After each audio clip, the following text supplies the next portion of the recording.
다 하나님께 맡기고 긍정적인 마음으로 감사하며 살아가면 우리가 어려움을 당해도 능히 이길 힘을 주시는 줄로 믿습니다.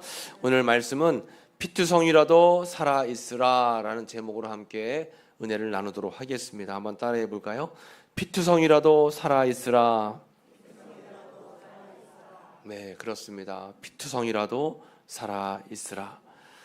2016년도에 발간된 책 가운데 나는 매일 엄마와 밥을 먹는다라는 이제 책이 베스트셀러가 되었어요. 나는 매일 엄마와 밥을 먹는다. 이 책을 쓴 분이 정성기라고 하는 분입니다. 이분이 스머프 할아버지라고 하는 별명이 있는데 이제 가장 맛있는 밥상 일기를 쓴 것이 나는 매일 엄마와 밥을 먹는다입니다. 이 책의 내용을 보면 이제 94세의 어머니를 9년간 모신 이야기들이 쭉 나와 있어요. 어떻게 9년 동안이나 94세의 어머니를 모셨을까요? 이제 9년 전에 어머니가 아프셔가지고 병원에 모시고 갔더니 검진 결과가 나왔는데 1년밖에는 살지 못하십니다. 1년 시한부 판결을 받은 거예요.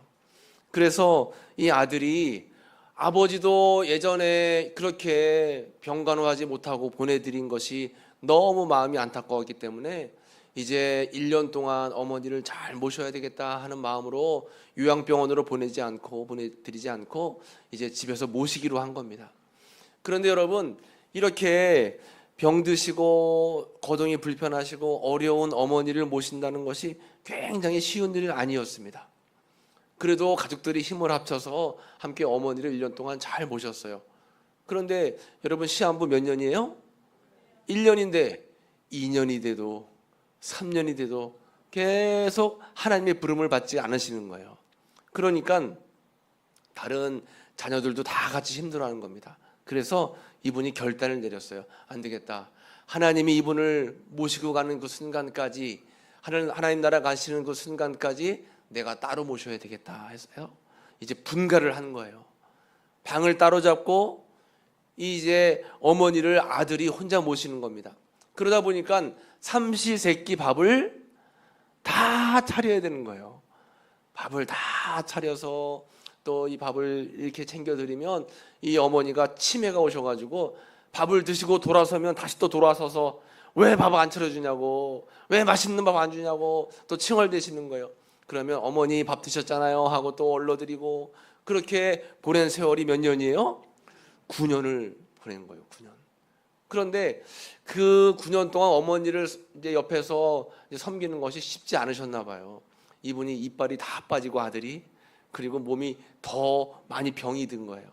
그러면서 그럼에도 불구하고 어머니를 9년 동안 잘 섬기면서 그렇게 삼시세끼 밥을 지어 드리는 그 밥상 일기를 적어 놓은 거를 책으로 만든 것이 베스트셀러가 된 겁니다. 기자가 물어봤어요. 선생님, 어떻게 9년이나 세월 동안 어머니만을 바라보고 어머니만을 보셨습니까? 이렇게 물어보니까 이제 이분이 대답하기를, 나를 이 땅에 태어나게 하셔서 나로 하여금 생명을 주셨는데 내가 어떻게든 어머니를 목숨 걸고 모셔야 되지 않겠습니까? 그러나 그럼에도 불구하고 인간인지라 너무 힘들고 어려웠습니다. 그때 나에게 힘이 되는 말씀이 있었습니다. 그 말씀이 오늘 말씀인 에스겔서 16장 6절 말씀이에요. 너는 피투성이라도 살아있으라. 다시 이르기를 너는 피투성이라도 살아있으라. 이렇게 이 말씀에 힘을 받았다라고 하는 것이죠. 여기 이제 본문이 잘못 기록되어 있는데 에스겔 16장 6절 오늘의 말씀입니다. 그래서 너는 피투성이라도 살아있으라. 그래, 하나님이 주신 그 은혜, 피투성이라도 살아있으라라고 하는 이 말씀이 마음에 큰 도전이 되고 은혜가 되면서 어떻게든 내가 이 어머니를 모셔야 되겠다, 그런 생각을 하면서 어머니를 잘 모셨다는 것입니다. 여러분, 이렇게 삶을 살다 보면 힘들고 어렵고 고단한 일을 만날 때가 많이 있어요. 그러나 고린도전서 10장 13절 말씀에 보면 사람이 감당할 시험 밖에는 너희에게 당한 것이 없다고 했죠. 우리가 능히 다 감당할 수 있다라고 하는 것입니다. 우리가 기억해야 될 꼭 말씀은 오늘에 나와 있는 말씀처럼 너는 피투성이라도 살아있으라. 이것이 하나님 아버지의 마음이고 심정인 겁니다. 왜 이런 말씀을 하게 되셨는가? 이스라엘 백성들이 범죄함으로 인해서 이제 이스라엘 나라는 아수르로 이제 포로로 잡혀갔다 멸망을 당하게 되고 유다 나라는 바벨론으로 포로로 잡혀가는 거예요. 포로의 삶, 나라를 잃고 인권을 잃고 주권을 잃고 자신의 자유한 삶을 잃는다는 것이 굉장히 어려움이죠. 그래서 온통 유다 나라 사람들이 다 피투성이의 삶이 된 거예요. 일어날 힘을 잃어버렸습니다. 고난 가운데 가정이 다 어려움을 당하고 자손들이 다 어려움을 당했어요. 그 가운데 하나님께서 백성들을 위로하시면서 뭐라고 말씀하시는 거예요? 참고 인내하며 피투성이라도 살아있어라. 반드시 때가 되면 하나님께서 너희를 일으켜 세울 것이다 라고 이렇게 말씀을 주셨다라고 하는 것입니다. 여러분들의 삶 속에서도 아마 말 못할 어려운 일들이 많이 있을 것입니다. 가정의 문제, 건강의 문제, 자녀의 문제, 또 직장의 문제. 우리 삶 전체 삶을 돌아보면 여러분 우리의 삶이 이렇게 힘들고 어려울 때가 얼마나 많은지 몰라요. 그런 우리의 삶을 바라보면서 하나님은 우리에게 뭐라고 말씀하시는 거예요? 피투성이라도 살아있어라. 피투성이라도 살아있어라. 오늘 이 말씀이 여러분에게 주어지는 꼭 필요한 은혜의 말씀인 줄로 믿으시기를 간절히 축복합니다. 오늘 말씀에서 세 가지의 교훈을 함께 나누고 기도하려고 합니다. 먼저는 죄악 가운데 버려진 인생이라고 하는 것이지요. 오늘 말씀에 보면 16장 에스겔 3절 말씀에 이르기를 주 여호와께서 예루살렘에 관하여 이같이 말씀하시되 내 근본과 난 땅은 가나안이요 내 아버지는 아모리 사람이요 내 어머니는 헷 사람이라 했어요. 예루살렘 사람들이 근본 가나안 사람, 이방 사람들이고 또 아버지는 아모리, 어머니는 헷 사람. 그러니까 우상 숭배에 이렇게 물들어 있는 가정에서 태어났다라고 하는 것입니다. 4절 말씀에 내가 난 것을 말하건대 내가 날 때에 내 배꼽줄을 자르지 아니하였고 너를 물로 씻어 정결하게 하지 아니하였고 내게 소금을 뿌리지 아니하였고 너를 강보로 싸지도 아니하였다 했습니다. 아기가 태어났는데 여러분 배꼽줄도 자르지 않았어요. 물로 씻어 정결하게도 안 했습니다. 소금을 뿌려가지고 그 여러 가지 소독을 하지도 않았어요. 강보에 싸지도 않았습니다. 이렇게 핏덩어리 그 자체로 있는 겁니다. 이것은 영적인 이스라엘을 상징하고 있는 거예요. 영적으로 아이가 태어났는데 아이가 그냥 피투성인 겁니다. 피투성이에요. 전혀 아무런 조치도 취하지 않았다라고 하는 것입니다. 그러나 하나님께서는 에스겔 16장 5절 말씀에 아무도 너를 돌보아 이 성 중에 한 가지라도 내게 행하여 너를 불쌍히 여긴 자가 하나도 없었으므로 내가 나던 날에 내 몸이 천하게 여겨져 내가 들에 버려졌느니라. 천하게 태어나서 돌봄도 받지 못하고 들에 버려져 이렇게 죽임을 당하게 되었다라고 하는 것입니다. 이것이 바로 그 이스라엘의 영적인 상태예요. 영적인 상태입니다. 우리도 그럴 때가 있어요. 우리도 살다 보면 이렇게 암흑 가운데에 홀로 처해진 것 같고 앞이 깜깜하고 어떻게 해야 될지 모를 때가 있습니다. 여러분 당장 병원에도 가보면 응급실에 가보세요. 여러분 저는 응급실 가볼 일이 별로 많지 않았는데 이제 어머니가 아프셨을 때 모시고 대학병원 응급실을 가끔 갔어요. 가면 참 어려움 속에 계신 분들이 너무 많아요. 그때마다 제가 생각을 합니다. 삶이 곤고하고 어려울 때는 응급실에 와서 바라보던 이런 모습들을 한번 생각해 봐야 되겠다. 그리고 또 장례가 나서 장례식장에 가보면 연세가 들어가지고 호상인 장례도 있지만 아직도 창창한 나이에 목숨을 잃은 분들도 굉장히 많아요. 구구절절 사연들이 얼마나 많은지 모릅니다. 그런 모습들을 돌아보면 우리의 삶에 나의 삶은 늘 항상 감사한 것이구나, 긍정적으로 생각해야 되겠구나 라는 마음을 한두 번 갖는 것이 아닙니다. 여러분 어쨌든 우리는 인간인지라 삶을 살다 보면 어둠의 골짜기 또 낭떠러지 아주 어려운 상황을 우리가 만날 때가 누구나가 다 있어요. 그래서 그 어려운 상황을 견디지 못해서 결국에 가지 말아야 할, 넘지 말아야 할 선을 넘을 때가 있습니다. 안타깝게도 우리나라가 OECD 국가 중에서 1위 하는 게 몇 가지인데 그 가운데 가장 독보적인 1위가 뭐예요? 스스로 목숨을 끊는 것. 이것이 우리나라가 잘 사는 나라임에도 불구하고, 우리나라가 풍족한 나라임에도 불구하고, 예전에 비하면 너무나 많은 것들이 풍성한 삶으로 우리에게 다가왔음에도 불구하고 상대적인 어려움 때문에 스스로의 목숨을 스스로 끊는 경우가 있어요. 그래서 작년 한 해만 해도 우리나라에서 스스로 목숨을 끊은 분들의 숫자가 이제 14,439명. 너무나 많은 분들이 안타깝게 또 40분의 1명꼴로 그 이상으로 많은 분들이 마지막 순간을 이렇게 하나님 보시기에 합당하지 못한 모습으로 보낼 때가 있다라고 하는 것입니다. 그리고 베이비박스라는 것이 있어요. 베이비박스. 아기를 버리는 것입니다. 도저히 아이를 낳았는데 키울 수 없는 상황에서 아이를 버리는 베이비박스라고 하는 것이 있는데 8년간 버려진 아이가 1,418명이나 된다라고 하는 거예요. 여러분, 아이가 무슨 죄가 있습니까? 그런데 그나마도 이렇게 베이비박스에 아이를 잘 싸서 이렇게 유기하는 거는 좀 나은 편이죠. 그냥 뭐 터미널 화장실에서도 아이가 발견되고 또 다른 공원 쉬통에서도 발견되는 그런 일들이 있잖아요. 이스라엘 백성들이 지금 상황이 그렇다는 것입니다. 영적으로 태어났는데 피투성이에요. 탯줄도 잘라지지 않았어요. 그 몸이 전혀 깨끗하게 씻어지지 않는 그러한 좋지 못한 상황에 있는 것이 바로 영적인 이스라엘의 모습이다라는 것입니다. 그런 상황 속에서 여러분, 하나님께서는 그 영적인 아기를 다 보고 계세요. 그리고 피투성이라도 어떻게 하라는 거예요? 살아만 있어다오. 피투성이라도 살아만 있어다오. 여러분, 그 기독교 방송에 예전에 새롭게 하소서라고 하는 프로에 임금주라고 하는 사모님이 간증하는 그런 방송이 있었습니다. 그분의 방송 이 간증의 제목이 너는 피투성이라도 살아있으라예요. 그래서 이 임금주 사모님의 제가 간증을 쭉 들어봤어요. 이분의 간증을 들어보니까 참 힘들고 어려웠겠다라는 생각을 하게 되었습니다. 이분은 7남매 중에서 5번째 딸로 태어났어요.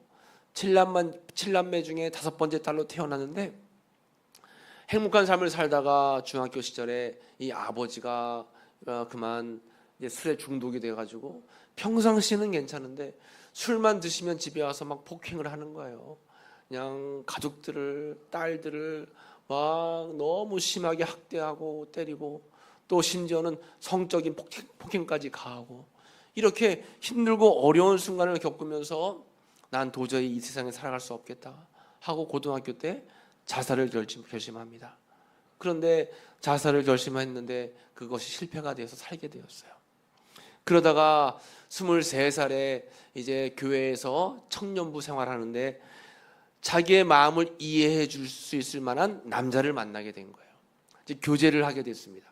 그래서 결혼까지 약속을 했어요. 그리고는 이분이 결혼을 할 남자에게 자신의 과거를 털어놓은 거예요.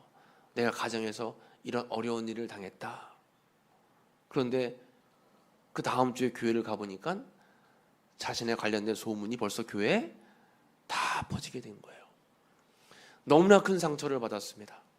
자신을 이해해 줄 것을 생각하면서 남자친구에게 자신의 아픈 과거를 털어놓았는데 오히려 그것이 교회에 소문이 나고 더 어려운 자신을 궁지로 몰게 된 거예요. 난 도저히 교회에서 난 이제 더 이상 생활을 못하겠다. 교회를 나오게 되었습니다. 그리고 또 다시 자살을 생각하게 되는 거예요.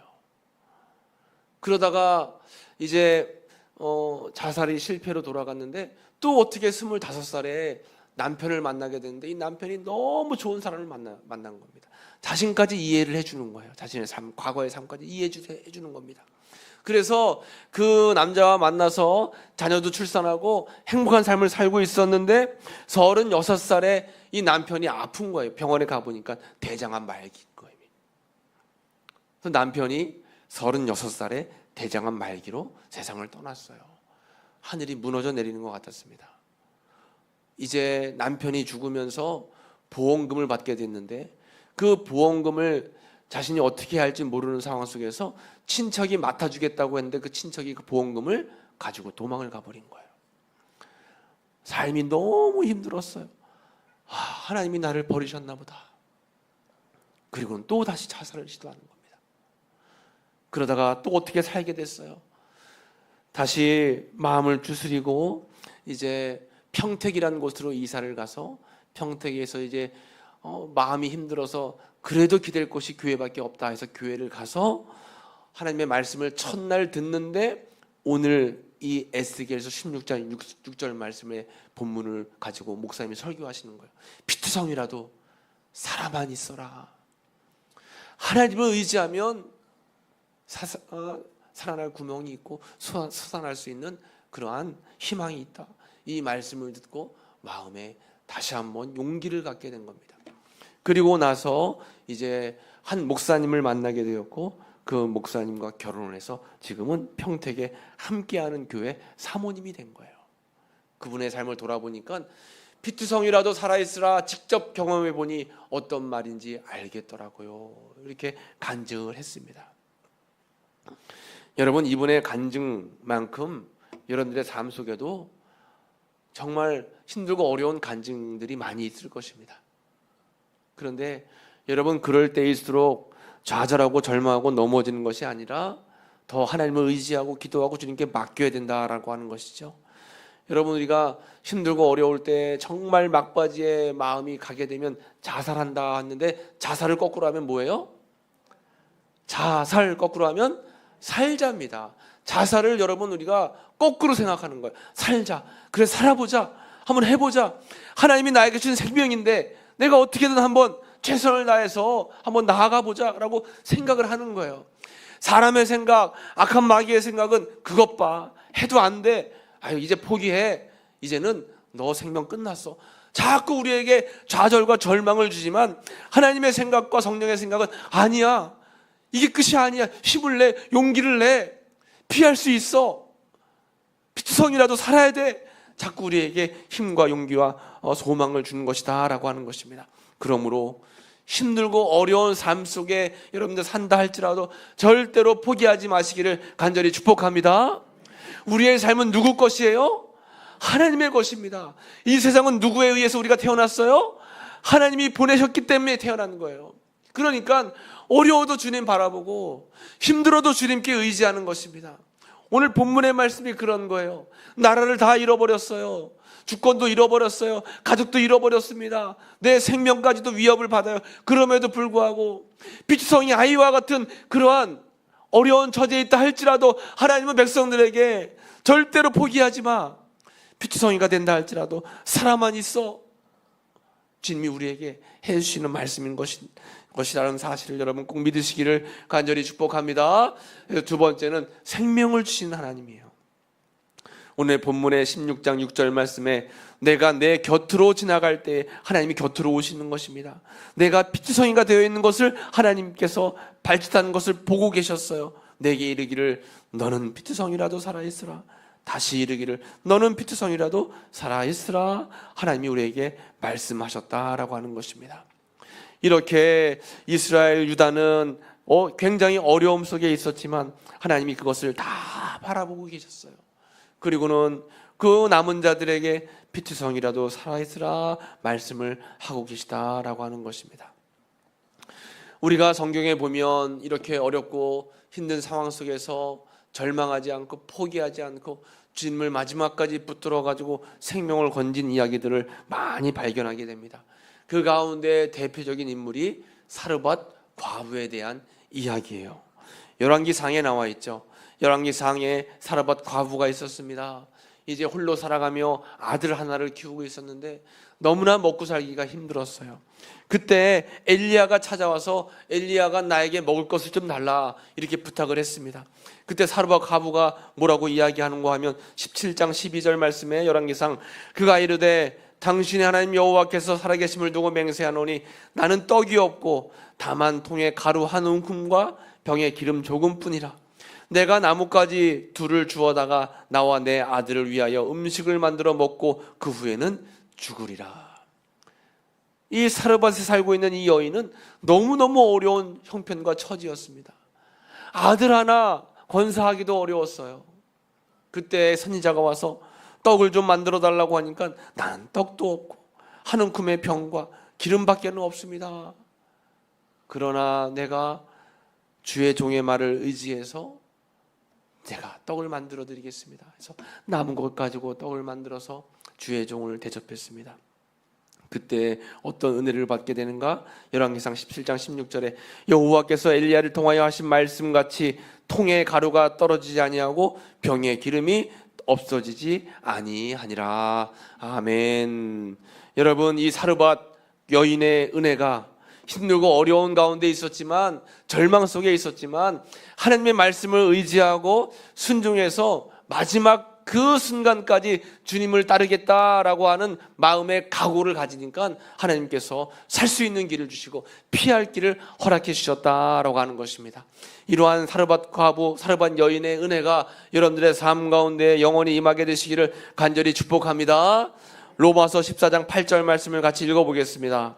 우리가 살아도 주를 위하여 살고 죽어도 주를 위하여 죽나니 그러므로 사나 죽으나 우리가 주의 것이로다. 아멘. 사나 죽으나 우리는 누구의 것입니까? 하나님의 것이며 주의 것입니다. 여러분, 내가 내 것 같지만 사실은 내가 내 것이 아니에요. 나는 주님의 것입니다. 나는 주님의 것이에요. 내가 나를 포기하면 안 돼요. 내가 나를 미워하고 내가 나를 절망 가운데로 이끌면 안 됩니다. 하나님, 내 삶을 주님께 맡깁니다. 나는 주님의 것입니다. 나를 인도하시고 나를 이끌어 주세요. 우리의 삶 속에, 우리 가족의 삶 속에, 우리 자녀들의 삶 속에 역사하시고 개입하셔서 하나님 인도하시고 이끌어 주세요. 여러분, 늘 하나님 앞에 기도하시기를 간절히 축복합니다. 이사야서 41장 14절에 이런 말씀이 기록되어 있어요. 버러지 같은 너희 야곱아, 너희 이스라엘 사람들아 두려워하지 말라. 나 여호와가 말하노니 내가 너를 도울 것이라. 내 구속자는 이스라엘의 거룩한 이인이라. 아멘. 너 버러지 같은 야곱아. 여러분, 이스라엘 백성들, 이스라엘을 포함한 모든 사람들이 나 자신은 버러지 같다라고 생각을 한 거예요. 버러지, 벌레와 같은 삶이다. 나는 도무지 할 줄 아는 게 없고 할 수 있는 것도 없다라고 하는 좌절 속에 머물 때 하나님께서 말씀하시는 거예요. 내가 너를 도울 것이라. 내가 너와 함께 할 것이다. 너는 두려워하지 말아라. 오늘 우리에게 주님께서 이 두려워하지 말라, 내가 너와 함께 할 것이다, 이 말씀을 여러분들에게 꼭 주시는 줄로 믿으시기를 축복합니다. 우리가 이렇게 힘들고 어렵다 할지라도 우리는 다 하나님의 것이기 때문에 절대로 절망하거나 포기하면 안 되는 것입니다. 세 번째로 우리가 기억해야 될 것은 변함없는 사랑을 주시는 하나님이시다라고 하는 것이죠. 우리가 읽은 본문 16장 6절 뒷부분에 보면 너는 피투성이라도 살아있으라 다시 이르노니 또 반복해서 너에게 말하노니 너는 피투성이라도 살아있으라.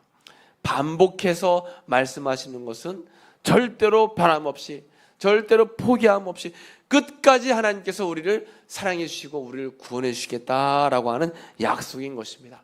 그래서 하나님은 한결같은 사랑으로 우리를 붙들어 주시는 분이에요. 사람은 변합니다. 강산도 변해요.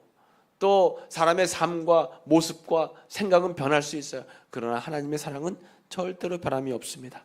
히브리서 13장 8절 말씀에 예수 그리스도는 어제나 오늘이나 영원토록 동일하시니라. 아멘. 여러분들을 향한 하나님의 사랑은 어제나 오늘이나 영원토록 변함이 없다라고 하는 사실을 꼭 믿으시기를 간절히 축복합니다. 그 변함이 없는 하나님의 마음은 우리를 향한 사랑이에요. 피투성이라도 사람만 있어다오 라고 우리에게 선포하시는 하나님의 사랑인 것입니다. 그것은 꼭 집을 나간 탕자를 마지막까지 기다렸던 아버지 하나님의 사랑이에요. 여러분, 아버지에게 두 아들이 있었는데 둘째 아들이 문제였어요. 탕자였습니다. 아버지의 재산을 절반 미리 떼어달라고 이야기하고 그 아버지의 재산 절반을 미리 받아가지고 허랑방탕하게 다 써버리고 탈진해버렸습니다. 시험 열매를 먹으면서 내가 이제 더 이상 살아갈 곳이 없다. 내가 돌아갈 곳은 아버지의 집밖에 없다 하고 걱정 어린 마음으로 아버지를 찾아갔습니다. 아버지를 볼 면목도 없었어요. 볼 자신도 없었습니다. 그런데 웬일일까요? 아버지 집에 가까이 오니까 아버지가 맨발로 뛰어나오면서 내 사랑하는 아들아 하면서 이 아들, 탕자 아들을 꼭 안아주는 거예요. 가락지를 끼워주고 내가 너를 아직까지 기다렸노라. 여러분, 이것이 아버지 하나님의 사랑이에요. 우리가 죄악 가운데 머물러 있고 우리가 하나님을 떠날 때도 많고 주님의 뜻대로 살지 못할 때도 많지만 그래서 우리의 삶이 꼭 탕자와 같은 삶이 될 때도 많이 있어요. 여러분, 탕자는 신발이 다 떨어졌어요. 그의 삶이 너덜너덜 다 문드러졌습니다. 그러나 이런 탕자의 아픔을 아버지가 감싸 안아주셨다라고 하는 거죠. 우리의 삶도 하나님께서 우리를 이렇게 안아주시고 감싸주시고 버러지 같은 삶이라고 생각하지 마. 우리에게 말씀하시는 것입니다.